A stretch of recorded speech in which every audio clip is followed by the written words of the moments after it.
Good afternoon. It's just past 3:33 in the afternoon over here in the West, and I regret to inform you that I'm bringing you some devastating statistics here today.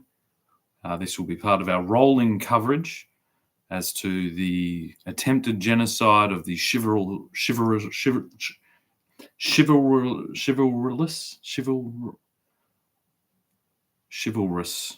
culture of the British Empire, which means horses, and the attempted creation of a whorish culture.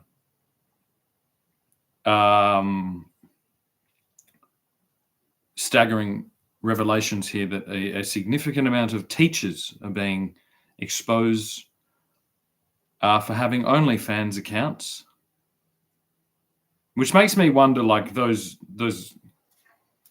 feelings going back and forth with one particular teacher, my science teacher in Year 8. I can't remember her exact name, but God,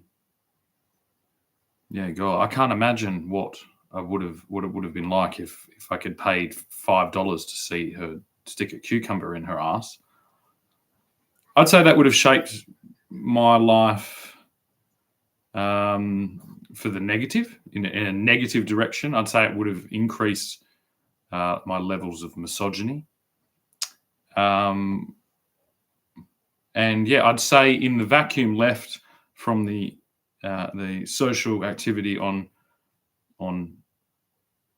social media, I'd say if I found out that my teacher was making $20 from having sex, I would pursue that heavily. And so it's very, very strange that OnlyFans is not on the social media. But it's like, it's media and it's social. It's literally, there's like chats. There's literally like, it's very deeply social, isn't it? Like, it's actually described as parasocial, which is weird. Like, it actually could be described as like a type of reverse sexual slavery. It's like, anyway, I don't want to get into those issues, but it's a time to remind everyone that the public sector has a really serious gender bias going on, particularly in the professions that are the most searched occupational professions on pornography websites. Is anyone starting to follow along here? What we may be experiencing here? So the most popular search terms on pornography sites, occupational terms. Obviously, there's a large smorgasbord of strange subsects, sects, SECTS of the adult entertainment profession, but the highest searched for occupations are as follows. I think it's babysitter, so child care worker, which is heavily subsidized by the government, makes up a very large portion of government spending, and okay, so babysitter. The next one is teacher. Are you following along here? And thirdly is nurse. And I'm pretty sure not much further beyond nurse would be female police officer, which I may or may not be. You know what I mean? It's hard to tell. As I said, you've got to pay me, and then maybe you can have a look. Now, as someone who seems to be on the fence, whether this is a trauma response or whether this is a true manifestation of my natural, I'm not really sure. It's too hard to tell. There's been so much trauma, so much abuse, so much fucking. It's really hard to tell. I'd say if I had a group of psychiatrists up against a wall with guns at them, they couldn't really give me a definitive answer as to what's causing the potential confusion in my gender presentation. But I'm seeing a trend here. I'm seeing a real trend. And look, as someone who's played around in the female archetype or with the female archetype, it is very sexual. There's a lot of sexual. It's different, but it is sexual. And it could be argued that women's sexual, ability or sexual presentation is argued by certain religions that have religious freedom in our country. So, and if we recognise it culturally, so did we until this emerged. What would be the male equivalent of female sexual presentation? So women are sexually, obviously they're profiting from this, and they profit in direct monetary gain, or they profit from all types of different things. Curating parasocial relationships, which aren't new. They haven't always just been monetized with PayPal and credit cards. They've been monetized in all types of different ways, in social influence and political influence and commercial influence and education, all these things. You could say that this is their saber, is the sexual art form, the act of seduction, which, look, men can do it. And I have been known to participate in this, but it's not anywhere near the same at all. You'd have to go to somewhere else in the masculine to find out what men traditionally have used to gain the same things. And it's called violence. And for the majority of humanity, if you look at any Greek epic or Roman epic or war movie or anything like this, it's the warrior archetype. So there's the warrior and there's the whore, and the warrior kills people. Okay, he kills people. He's a killer. He goes out, kills people. In a lot of, brings home resources that he's gathered from killing and the kind of social thing of killing. But now, and for a very long time, actually, killing is illegal. And the reason for this is because it creates a series of feedback interactions, but it's still hardwired into our DNA.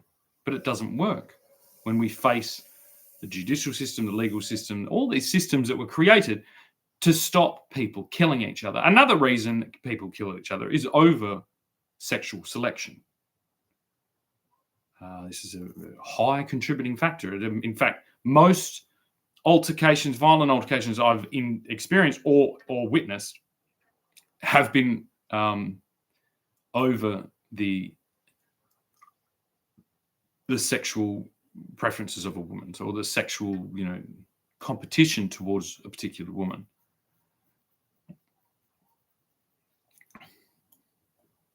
What are we building here? You know what I mean? It's. I don't want to sit here and go, oh, well, they've pandered to women. They've built a female utopia, and they've enslaved multiple generations of their men, and are then forcing them to watch as they open the door and leave the door open to our enemies. And they've turned communication and language and, really sophisticated gestures of attempted dialogue into what they call violence. But that's just not the case. The equivalent of, if I was a female, of me profiting from exposing my body and, gathering up a collection of simps, I think they refer to as simps, to profit from, whilst then at the same time drawing a wage to potentially educate our children, to nurse them back to good health, to supervise them as very young children in the form of childcare, or to defend their basic rights as policewomen. This doesn't work.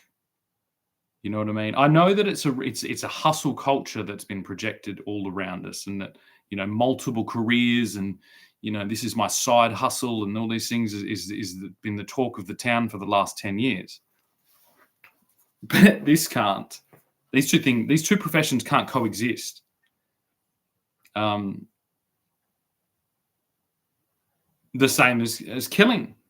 It's selected the very pinnacle, the very tip of the spear of our, you know, gigantic interconnected military system. Really, those true warriors are the only people that have permitted, under very particular circumstances, you know, with lots and lots of paperwork and lots of infrastructure and lots of organization and really justified means or justified reasonings for participating in this legal murder, this legal killing.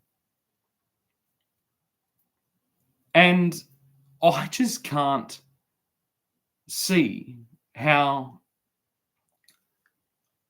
this is continuing. Except for the one thing. It's like, well, yeah, you've made killing illegal and whoring almost mandated. Why are the boys turning into girls? Because, well, that's instinctual self-preservation. You've put us in a rat's fucking maze that only results in that.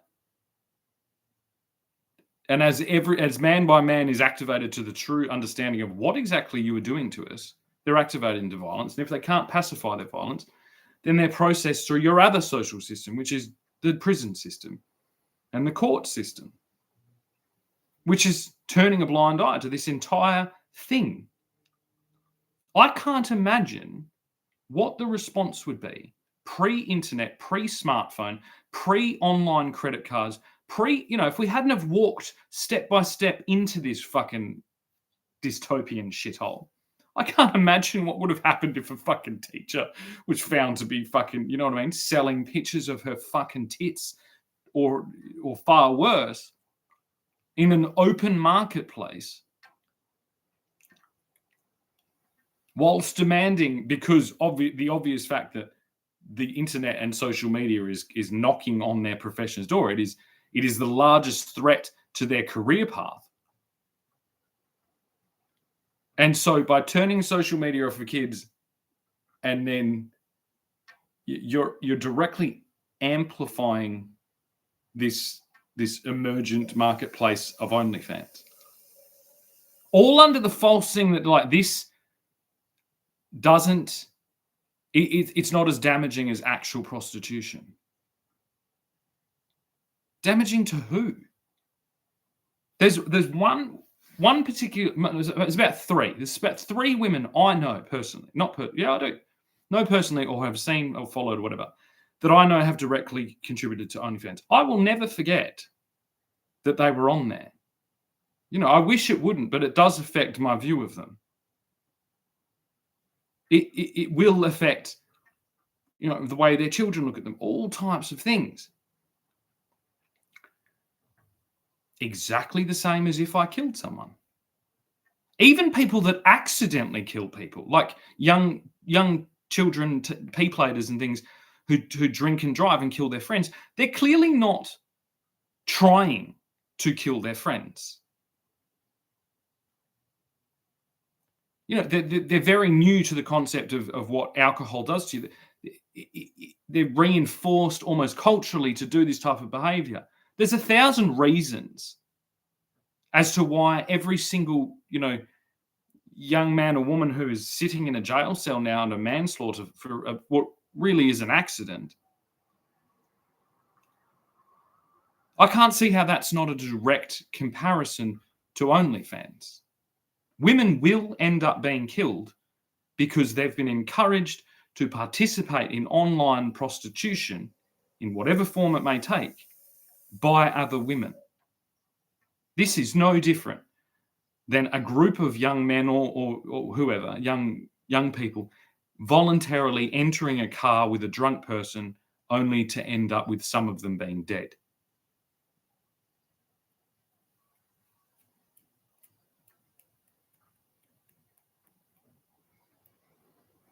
My guess is that, like, perhaps university lecturers also make up a significant portion of people that are profiting from exposing their breasts and vaginas and fucking for money on the internet. And maybe that's the reason that none of this has been brought to the courts, to high courts. We do not have a culture of legal prostitution. We have a black market underbelly criminal culture of prostitution. But that has never in the history of our civilization ever been taking place at a scale such as this. This is international slavery. This is international human trafficking, which is actively, systemically, and creationally being promoted by our Prime Minister, by your Prime Minister, Anthony Albanese.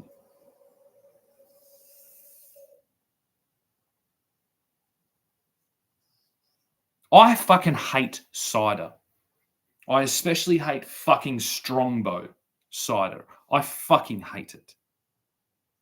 Okay? But if I'm at a piss up and I'm, sinking cans like with the best of them, and I run out of beer or I run out of fucking Jackson Cokes or whatever I run out of, whatever that I'm drinking, and there is only cider left, I'm going to fucking grab the cider.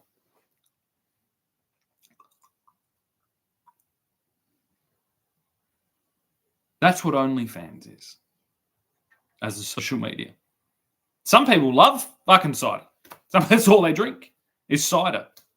I should really be supportive of cider because since I'm, the king of Tasmania and it's the Apple Island, or maybe a good fucking beautiful bespoke Tasmanian cider I might appreciate. But Strongbow, holy fucking shit. No way. And I hope it isn't made in Tasmania because then I've really put my foot in it.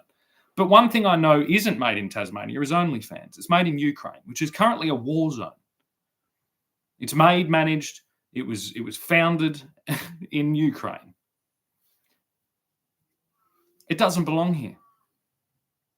It doesn't belong here like fucking Strongbow doesn't belong in your fucking esky.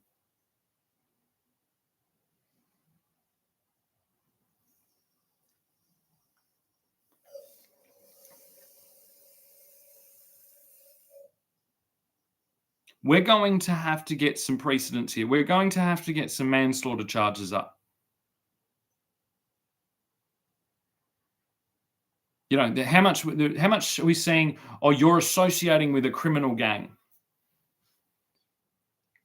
Well, human trafficking is a crime, whether it's pictures or whether it's, literally shipping people off. And here's the tip: putting explicit pictures of yourself on the internet as a young woman in this country probably elevates your chances of being kidnapped and child trafficked probably to a factor of 1,000. So this is a recruitment drive. And there needs to be manslaughter charges applied if you have participated in the recruitment of young women to present themselves sexually on the internet via this social network called OnlyFans. If it is proven that you have inspired a young Australian woman to recklessly display herself sexually for a pittance, for the most ridiculously low fucking fee there has ever been for this content, as you like to call it, you will go to jail for manslaughter if anything happens to any of those women. and you are proven to have recruited her to this. I don't fucking care what your Prime Minister says. Because as I said, women fuck and they show themselves sexually, and men kill. So this either gets dealt with in a court and we establish law like we have done in all the other things, like the Prime Minister's talking about. Law. See, the loophole is that, OnlyFans isn't directly, hasn't created a safe environment for children. They shouldn't be on there. No. Children don't ever look at things that they're not supposed to.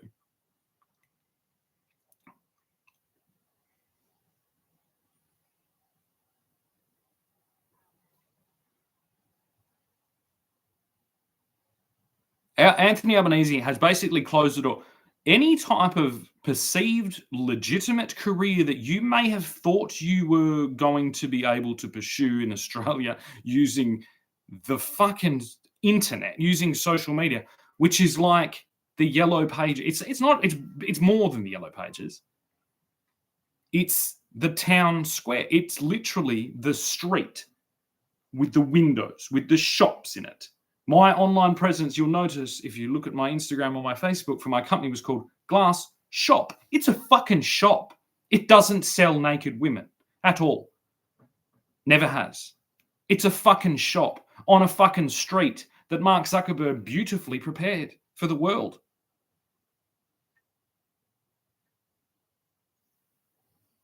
And I just can't fucking believe that a small business owner, fucking tradesman, is having to explain to the population that not only, so it's not like I would have a problem if next door to me a little fucking whorehouse of horrors rocked up. I'd have a really serious fucking problem. I'd be like, hang on a second. You're not supposed to be here. But that's not what the Prime Minister's done or is attempting to do. He's bulldozed the entire fucking street.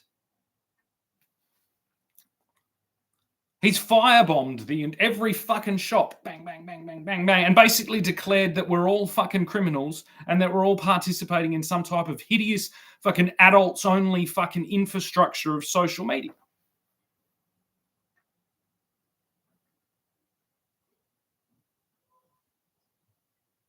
And then he's got his unionized, socialized,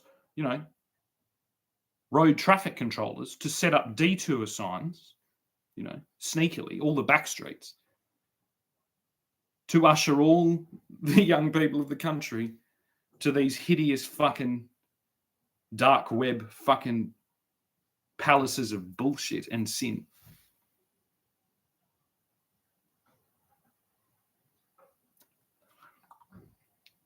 A lot of talk here. We had a big fire in Geraldton. There was a lot of talk that this fire was deliberately lit. I think there was a couple of houses lost. I don't think there was a life, but sometimes when there is a life, it's the call to find these arsonists really, really starts to boil people's blood. The concept that someone has set fire to a very fire-prone environment and that it's wrought destruction, sometimes even without death, but especially if there's death, is just unspeakable. It's horrific. You know what I mean? The call to fucking lock these people up, and far worse, is not self-censored by the public of these regions. They openly call for fucking, very old and archaic forms of punishment for people that are so fucking out of their mind that they dare to light fire to the bush in Australia in summer. Well, I'd say that Anthony Albanese isn't just carelessly throwing a cigarette out the window. You know what I mean? He hasn't just done some grinding with his angle grinder like a police officer did here a few years ago. When he should have been in the shed, he should have been more careful with his activity. Anthony Albanese is driving along in a fucking motorcade of Harley Davidsons, blowtorching every fucking skerrick of bush in every fucking suburb, in every fucking street, in every fucking city in Australia right now.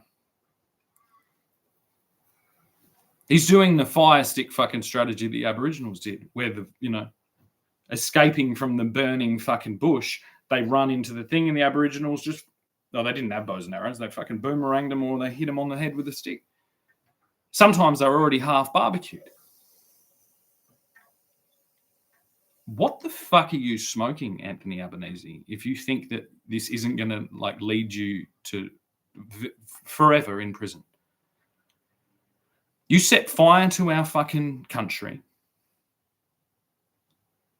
You light with neon lights and fucking displays of fucking financial influence of paradise the young people, majoritively women of this country, into sexual slavery and into basically putting a fucking barcode on their neck ready for the fucking sex traffickers to come and harvest this year's crop.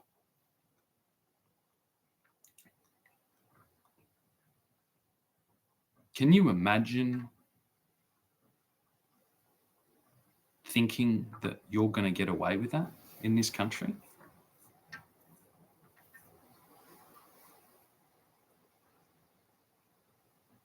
Just like those people that sit there and, demand hideous retribution for the arsonists, I can't stop imagining ways to fucking dispatch as fucking 2 crows land on the front grass here, and 3 crows fly off. The scavengers of the fucking Australian bush. I can't imagine what the demand for retribution onto you, Mr. Prime Minister, is brewing in every street. He did what? You talk whatever you want, your political fucking nonsense, you fucking pandering bullshit, but it's very clear what you're trying to do to this country.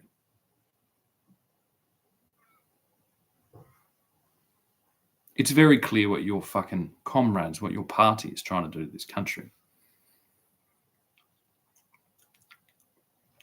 There is smoke everywhere.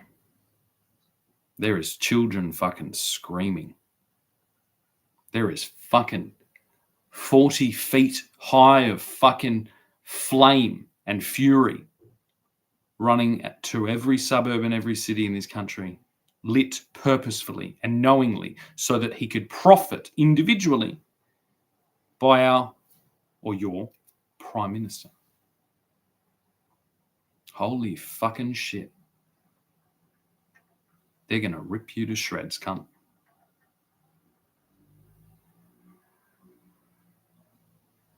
What do I want at the end of it? Considering my carrion instincts, my scavenger, bloodthirsty fucking raven crow instincts. I just want his little finger on his left hand. That one, yeah. I want it preserved in a jar. Make sure that that's left. Okay, I always get my fucking money. I get my payment. You might think it's odd to do all of this work to be paid in, a symbolic piece of a fucking absolute fucking cocksucker's fucking body. That's pagan fucking devil worship or something like that. No, it's not. It's a trophy. It's a trophy that will continuously remind me about how fucking disgusting and stupid and fucking whatever, and how long it actually takes for Australians to fucking smell the smoke. But yeah, I want his little finger like that. In a jar.